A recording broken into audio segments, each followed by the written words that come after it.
Halo teman-teman, selamat datang kembali di channelnya Lucy. Dan di program Kupas Buku kali ini kita akan melanjutkan bahasan kita yang minggu kemarin dari buku 13 hal yang tidak dilakukan oleh orang-orang dengan mental yang kuat.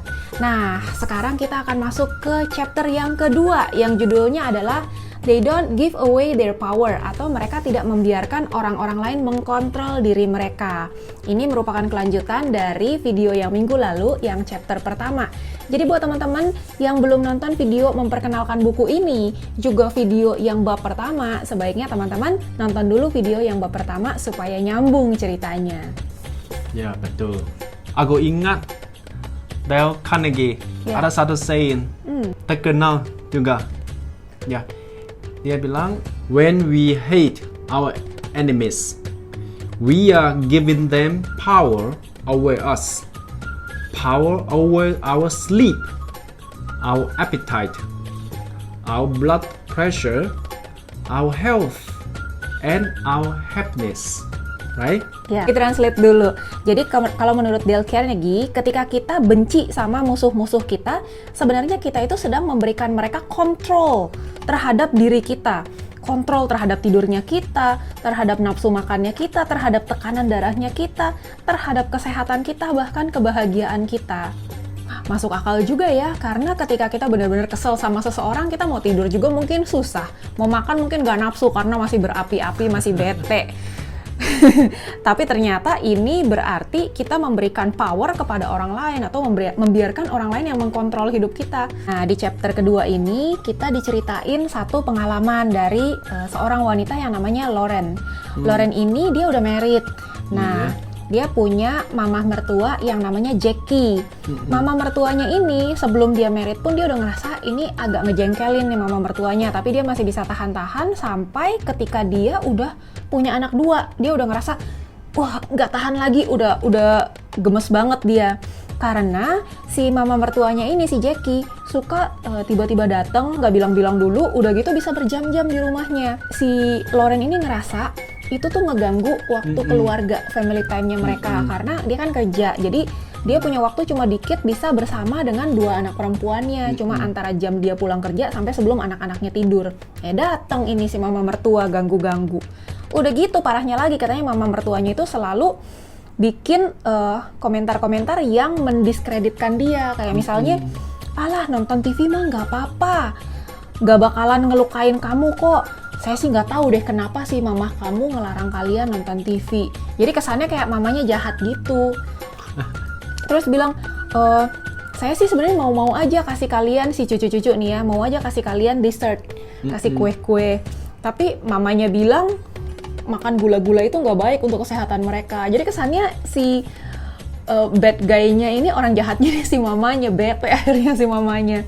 Nah, sampai satu hari lebih parah lagi, tiba-tiba si mama mertuanya ini bilang, kayaknya kamu mesti mulai olahraga deh, soalnya mulai kayaknya nambah berat badan. Wah, dia itu bener-bener panas dan akhirnya dia keluar rumah. Hari itu dia nggak pulang dong, dia nginep di rumah kakak perempuannya. Terus besokannya pun dia masih belum berasa untuk nyaman pulang karena dia pikir, aduh, ini bakalan denger ceramah deh dari emak mertua. Harusnya dia nggak tinggalin rumah lah, bla bla bla lah. Nah. Kenapa ya? Ini rumah punya siapa ya? Kenapa nggak pulang? Iya, karena dia udah empet banget sama mama mertuanya. Dia ngerasa nggak punya kontrol di rumah itu. Itu ya. Itu kontrol udah biaya orang lain. Iya, udah diambil sama orang lain. Ya. Nah, akhirnya si Lauren ini dia pergi ke kayak psikolog gitu. Dia konsultasi, dia terapi. Nah, awalnya dia cuma berpikir untuk terapi supaya dia bisa kontrol emosi. Karena dia pikir dia harus merespon secara lebih, nggak segitunya lah ngeresponnya. Tapi ternyata setelah beberapa sesi terapi, dia akhirnya sadar itu nggak cukup. Jadi bukan cuma sekedar ngontrol kemarahannya, dia juga harus proaktif untuk mencegah masalah-masalah seperti itu muncul kembali di kemudian hari. Jadi bukan cuma less reactive, tapi harus prevent the problem supaya masalah seperti itu nggak terjadi lagi. Ini kayak ambil itu kontrol itu. Ya. Ambil kembali ya. Betul. Ya. Dia harus take control lagi. Nah, Nah, terus apa yang dilakukan sama terapisnya? Terapisnya ini minta dia untuk gambar satu pie chart gitu. Lihat berapa jam dia bagi waktunya, misalnya untuk kerja berapa jam, untuk tidur berapa jam, untuk family berapa jam, sama waktu bersama ibu mertuanya berapa jam. Di sini dia masih oke. Kemudian dia disuruh bikin pie chart yang kedua. Si jadwal itu yang kedua. Nah, jadwal yang kedua ini, pie chartnya yang ditulis adalah berapa jam yang di-spend untuk kegiatan-kegiatan tersebut. Nah, ternyata meskipun dia cuma menghabiskan waktu 5 jam seminggu bersama mama mertuanya, ternyata setelah itu, dia itu mengorbankan 5 jam lainnya untuk komplain dan ngeluhin mengenai mama mertuanya itu. Jadi mama mertuanya udah nggak sama-sama dia pun, dia tuh energinya masih terkuras untuk mikirin dan ngomongin mama mertuanya. Jadi kebuang waktunya tuh banyak banget. Nah, di situ dia sadar bahwa dia udah ngasih mama mertuanya itu kontrol terhadap hidupnya dia. Iya. Gitu. Nah, akhirnya sih dia kerjasama sama suaminya. Membicarakan bagaimana caranya mereka bisa set batasan-batasan sehingga kedepannya mama mertuanya itu tidak lagi impactnya sebegitu besar terhadap keluarga mereka, karena kalau nggak diubah ini bisa-bisa cerai nih nggak lama. Nah, akhirnya mereka bikin aturan main bahwa mama mertuanya itu nggak bisa tiba-tiba datang sepanjang minggu itu. Terus mereka akan undang mama mertuanya itu datang untuk makan malam ketika mereka memang siap dan mau. Terus ada aturan main juga bahwa mama mertuanya ini nggak boleh mendiskreditkan Loren sebagai mamahnya anak-anak. Kalau seandainya dia ngejelekin lagi atau mendiskreditkan mamanya lagi, maka dia akan disuruh pulang. Setelah itu dilakukan, akhirnya Loren itu mulai merasa bahwa dia mendapatkan kehidupannya kembali dan mendapatkan rumahnya kembali. House-nya, ya. Besides Loren, ada apa lagi? Ada apa contoh lagi? Oh, banyak. Di sini dikasih contoh-contoh lainnya. Ya. Jadi misalnya ada orang-orang yang ngerasa offended atau ngerasa tersinggung ketika dikritik secara negatif sama orang lain. Ada orang-orang lain yang ngerasa bisa dibikin marah sama orang lain. Kemudian ada yang bahkan mengubah tujuan-tujuan mereka atau goal mereka berdasarkan apa yang orang lain omongin. Misalnya, lu tuh mestinya begini, mereka langsung ubah. Hari itu akan jadi hari yang menyenangkan atau yang menyebalkan tergantung sama gimana orang-orang lain bersikap pada dia. Terus masih banyak sih contoh-contoh yang lain ya. Kalau mau lihat semua, lebih baik beli buku ini ya. Iya, harus baca sendiri karena kita nggak mungkin bacain semuanya. Tebel. Kenapa ada orang yang membiarkan dirinya dikontrol orang lain ya? Kalau dalam kasus Loren ini, dia itu tujuannya hanya kepengen jadi orang yang baik, yang pengen jadi nice person, dan dia pikir untuk menjadi orang yang baik ini dia harus jadi good wife atau istri yang baik, termasuk mentoleransi apapun yang mama mertuanya lakukan, which is salah. Jadi dia rasa dia itu bakalan gak sopan kalau dia bilang mama mertuanya jangan datang-datang terus. Terus dia juga gak enak hati untuk speak up atau untuk ngomongin apa adanya ketika mama mertuanya menyakiti perasaan dia. Soalnya dia itu backgroundnya dia dibesarin di keluarga yang ngajarin kalau ditampar pipi kiri kasih pipi kanan.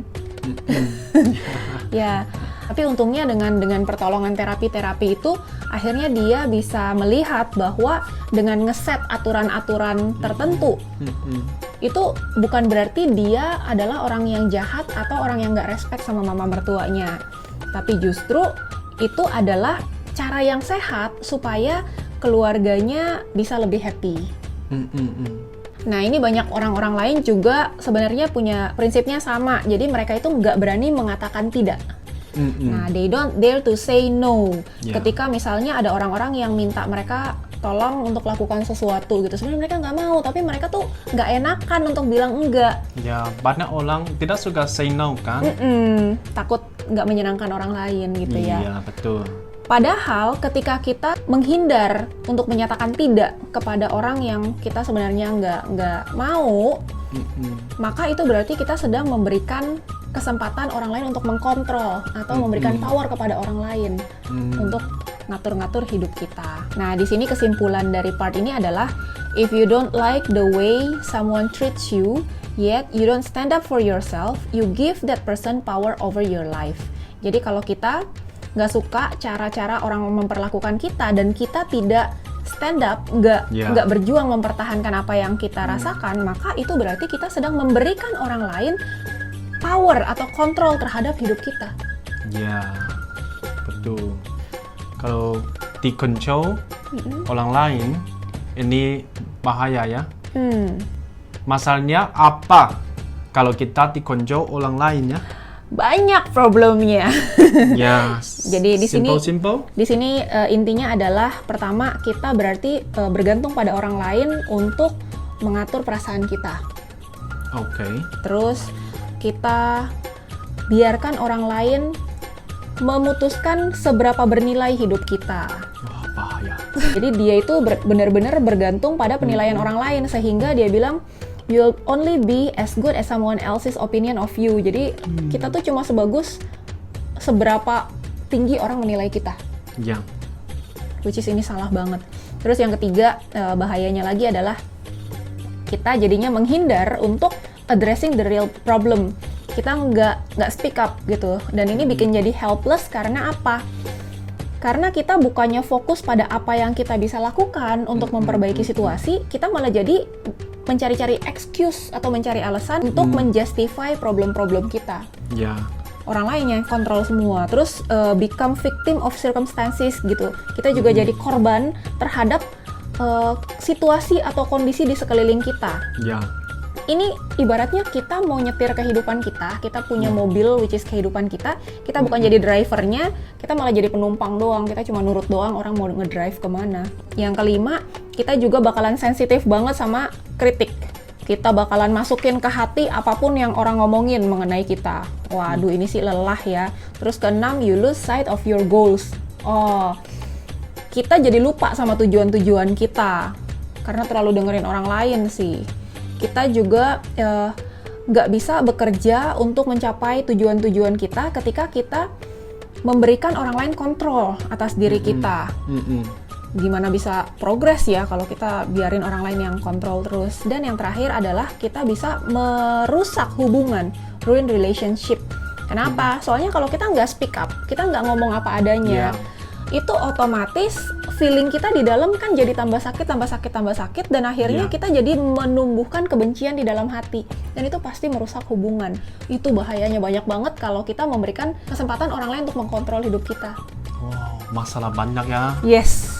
Ya, bagaimana caranya kalau kita bisa ambil kembali kontrol itu? Bagaimana caranya? Ya, Oke.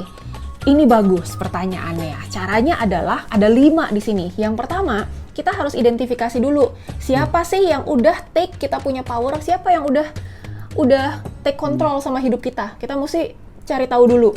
Ya, betul. Cari tahu. Betul. Pertama, cari tahu. Betul. Nah, di sini dikasih contoh nih ada polisi namanya McDonald. Ini bukan McDonald Burger ya. Ini. Dia polisi. Oh, oke. polisi. Dia polisi. Jadi pada tahun 86 itu dia ada tangkap anak-anak yang nyuri sepeda. Nah, salah satu anak ini umurnya 15 tahun, dia ngambil senjata dan dia jeder. Dia tembak si officer McDonald ini sehingga kena kepalanya dan kena lehernya. Nah, untungnya sih masih hidup si polisi ini, tapi karena penembakan itu dia lumpuh dari leher ke bawah. Sehingga dia nggak bisa jalan lagi, nggak bisa apa-apa lagi. Bayangin, dia kalau orang-orang normal mungkin dia udah dendam banget sama si bocah 15 tahun ini kan. Ya. Dan itu berarti membiarkan anak 15 tahun mengkontrol hidupnya dia. Karena dia akan jadi seumur hidup orang yang kayak dendam aja gitu, nggak bisa apa-apa jadinya kan udah lumpuh. Plus, you know what? Pada saat itu terjadi, istrinya itu lagi hamil 6 bulan. Kasian banget dong. Ya. Dia nggak bisa jalan, nggak bisa kerja, nggak bisa ngapa-ngapain lagi. Nah, tapi ternyata si Officer McDonald ini dan istrinya, mereka memutuskan untuk tidak berfokus pada apa yang udah diambil dari kehidupan mereka. Ya. Bukan itu fokus mereka, tapi mereka mengambil keputusan secara sadar untuk memaafkan si anak ini. Ya. Nah, dia bilang satu-satunya hal yang lebih buruk daripada si peluru nyasar ke badan dia itu adalah untuk menumbuhkan semangat balas dendam di dalam hatinya. Karena itu akan bikin hidup dia lebih nggak bahagia lagi. Jadi, sebaliknya daripada dia dendam sama si anak kecil itu, dia justru memaafkannya. Bahkan setelah itu anak itu nelpon dan say sorry sama dia. Nah, dia easily dia bilang yes, it's okay. Nah, malah mereka merencanakan ketika anak itu udah keluar dari penjara, mereka mau keliling negara untuk keliling bareng-bareng supaya kedepannya tidak lagi terjadi kejadian-kejadian seperti itu. Tapi ini nggak sempat kejadian karena 3 hari setelah anak itu keluar dari penjara, dia kena kecelakaan motor dan meninggal. Nah, itu yang pertama. Jadi pertama harus identifikasi dulu siapa yang take powernya atau kontrolnya terhadap diri kita. Kedua, kita harus reframe language kita. Jadi bahasa kita, kata-kata kita itu kita harus ubah. Kalau misalnya kebiasaannya, misalnya kita ngomong, wah dia benar-benar bikin gua kesel gitu. Berarti kan emosi dia dikontrol oleh si orang lain gitu kan. Nah ini nggak boleh nih. Terus cowok gua ninggalin gua soalnya gua nggak cukup baik. Nah, ini hati-hati nih. Ini bisa bikin orang self esteem-nya benar-benar drop. Iya, betul. Padahalnya penilaian si cowoknya itu, si mantan cowoknya ini belum tentu penilaian yang benar kan? Jadi penilaian satu orang itu nggak berarti itu adalah penilaian yang benar. Jangan kasih satu orang ini power sebegitu besarnya untuk mengkontrol hidup kita dan kita jadi percaya bahwa kita ini memang tidak cukup baik sehingga dia meninggalkan kita. Oke, terus misalnya contoh lain adalah saya tuh harus ngundang mama mertua saya setiap weekend. Nah, siapa yang memangnya mengharuskan seperti itu? Jadi kalau kita emang mau ngundang, ya ngundang aja, tapi itu merupakan pilihan kita. Jangan karena gue tuh harus begini, harus begitu, merasa wajib. Itu yang kedua, reframe our language. Karena kata-kata kita itu akan impact juga ke cara berpikir kita. Yang ketiga, berpikir sebelum bereaksi. Ya. Ini kadang-kadang orang kecepatan reaksi ya, belum sempat dipikir. Gencar banget ya. Ini satu contoh, misalnya ada seorang ibu yang namanya Rachel. Rachel ini punya anak perempuan umurnya 16 tahun, remaja lah ya, masih bandel-bandelnya kali ini anak. Jadi dia bawa ke terapis, soalnya dia ngerasa anak perempuannya ini nggak pernah mau denger sama dia, ngebantah mulu, nggak mau nurut gitu kan. Aduh, zaman sekarang banyak sih emang yang kayak gini anak-anak ya. Nah, ternyata si terapis itu justru bertanya, gimana reaksi si mama ketika anak perempuannya nggak mau nurut? Ya. Yang ditanya justru reaksi si mama loh, bukan si anaknya yang ditanya. Nah, ternyata dia jawabnya, setiap kali anak perempuannya bilang no, maka Rachel ini akan teriak, do it, lakukan. Emosi jiwa dia ya. Jadi, bukannya mengkontrol bagaimana si anaknya harusnya bertindak, si Rachel ini justru malah sebaliknya dia kasih anaknya ini power begitu besar untuk kontrol dia. Anaknya tuh easily bikin dia jadi marah-marah. Ya. Jadi kita harus berpikir dulu sebelum bereaksi. Nah, kemudian yang keempat. Ya. Kalau mamanya siapa ada anak tidak diajarin, lebih baik baca buku ini. Aduh, tengah video ini kan. Iya. Mereka bisa dapat banyak. Betul.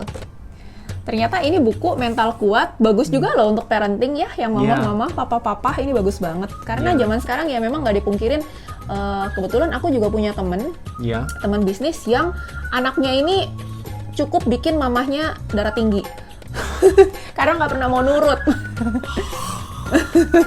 Oke. Ya untung nggak stroke mamanya. Nah, yang keempat, cara keempat gimana bisa take back control. Yang keempat adalah evaluasi feedback secara kritis. Artinya ketika kita mendapatkan masukan atau mendapatkan kritik dari orang lain, kita harus pikir ulang, ini benar apa enggak gitu. Nah, karena setiap orang itu kan pasti pernah dikritik, pernah dapat penolakan. Tapi bedanya adalah orang sukses itu tidak pernah membiarkan opini dari satu orang mendefinisikan mereka. Dia nggak langsung percaya, oh iya gue orangnya kayak gini ya. Dan kalau kita pikir-pikir lagi, sebenarnya orang itu mengkritik, ngomong kata-kata yang pedas dan negatif terhadap kita. Tergantung nih kenapa orangnya nih. Karena ada orang-orang yang stress levelnya itu tinggi. Jadi dia tuh kayak pengen punya pelampiasan, pengen marah-marah. Nah, jangan sampai kita malah telan bulat-bulat orang-orang yang butuh pelampiasan seperti ini. Atau ada orang-orang lain yang punya kepercayaan diri yang rendah. Low self-esteem. Jadi mereka ini baru akan merasa hidupnya sedikit lebih baik, diri mereka sedikit lebih baik ketika mereka bisa menjatuhkan orang lain. Rugi banget kalau kita langsung percaya apa omongan mereka kan. Jadi ketika kita mendapatkan kritik atau mendapatkan feedback negatif dari orang-orang lain, tunggu dulu, jangan langsung respon. Tanya kepada diri kita, apakah apa omongan dia ini ada buktinya? Terus apakah kita punya bukti bahwa omongan dia nggak benar? Sebaliknya, misalnya orang bilang, lu tuh males gitu ya. Nah, kita bisa tanya balik, dia punya bukti apa bilang kita adalah orang yang males? Nah, kita tanya diri kita juga, kita punya bukti apa bahwa kita bukan orang yang males? Terus, kenapa kira-kira orang ini kasih feedback seperti itu? Apakah itu karena sampling yang kebetulan aja, misalnya orang yang bilang kita males, kebetulan ketemu kita lagi sakit gitu, jadi nggak lincah, nggak cepat kerjanya. Nah, terus pertanyaan berikutnya adalah apakah kita mau mengubah diri kita dengan adanya kritik seperti itu. Kalau memang kita sadar bahwa yang dia omongin benar, kita mau ubah boleh, tapi bukan karena orang lain kritik, mengubahnya karena keputusan pribadi kita, pilihan kita untuk berubah supaya kita jadi lebih baik.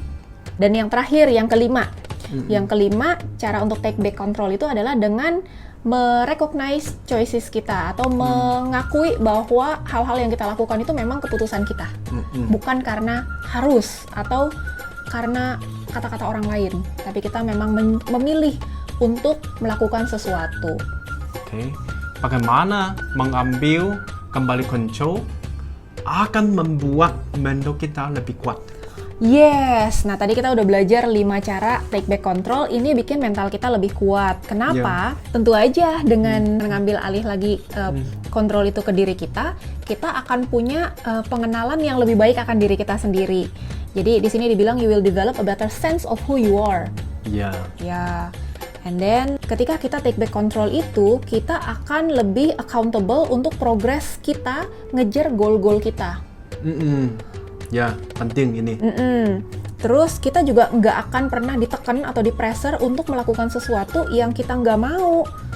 Terus kita juga akan lebih gampang untuk mengalokasikan waktu dan energi kita ke hal-hal yang kita pilih. Jadi nggak ditentuin sama orang lain.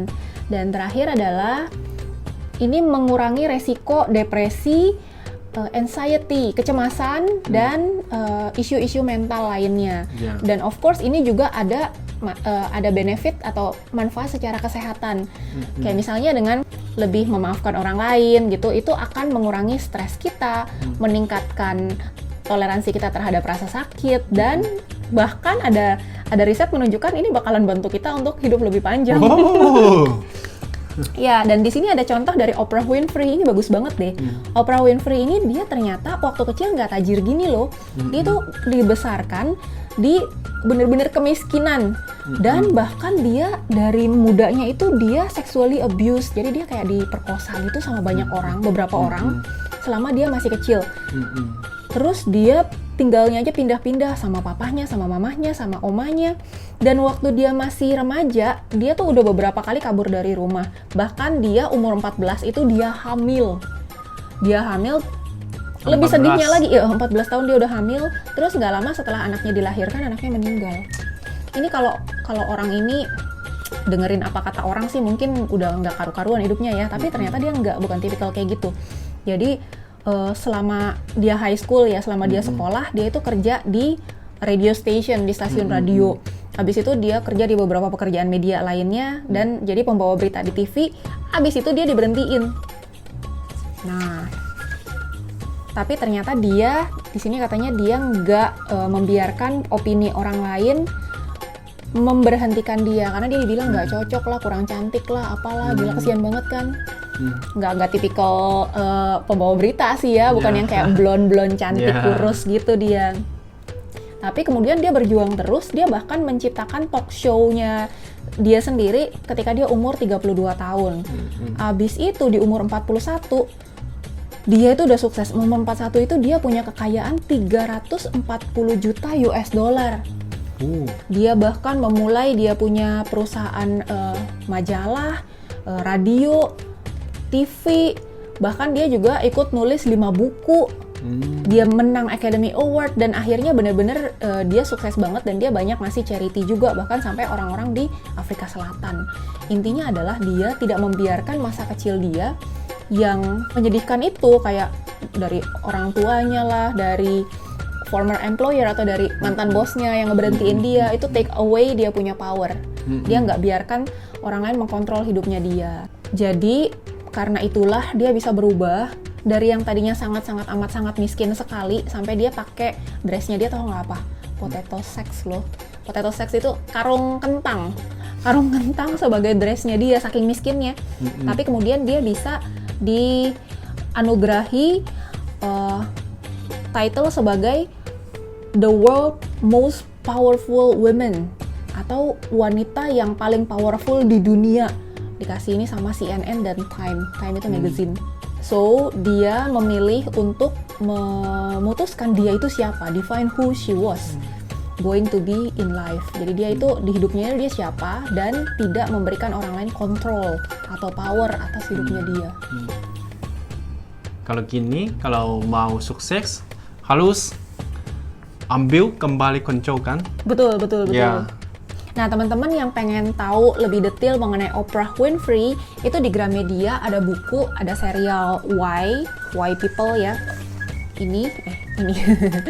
Nah, ini ada bahas khusus mengenai Oprah Winfrey. Ini enak banget bacanya, ini komik-komik gini. Jadi teman-teman yang nggak hobi baca juga pasti baca ini sekali pegang kelar deh. Ini gampang banget bacanya dan seru banget ternyata hidupnya Oprah. Tadi poinnya banyak kan? Iya. Kalau mau summary, ya yang pendek. Oke, kesimpulan ya. Ya, kesimpulan, sorry. Kesimpulan nggak apa-apa. Di sini ada 6 poin untuk what's helpful dan 6 poin untuk what's not helpful. Jadi yang helpful ini yang akan membantu kita untuk take the control. Yang pertama adalah pakai bahasa-bahasa yang acknowledge kita punya pilihan, seperti saya memilih untuk. Bukannya saya harus, tapi saya memilih untuk. Yang kedua adalah menentukan batas-batas emosi dan fisik dengan orang-orang lain. Kayak misalnya tadi contoh yang Lauren itu dia bikin aturan supaya Jackie nggak nongol-nongol melulu semaunya dia. Terus yang ketiga adalah kita harus secara proaktif bikin pilihan-pilihan yang sadar bagaimana kita mau respon terhadap orang lain. Jadi bukannya reaktif terhadap bagaimana orang bersikap pada kita, tapi kita secara proaktif mau actionnya seperti apa. Ya, jangan push by other people. Yes. So do it by yourself. Iya, betul. Ya. Nah, yang keempat adalah kita ambil tanggung jawab penuh atau full responsibility. Bagaimana kita akan menggunakan waktu dan energi kita. Jadi nggak kayak si Lauren tadi yang 5 jam deket-deket sama mama mertua, 5 jam kemudian dia komplain kemana-mana mengenai mama mertuanya, komplain ke suami, komplain ke teman-temannya. Itu kayak giving herself excuse. Yes. Dan dia sebenarnya kayak lagi semakin menumbuhkan rasa kebencian.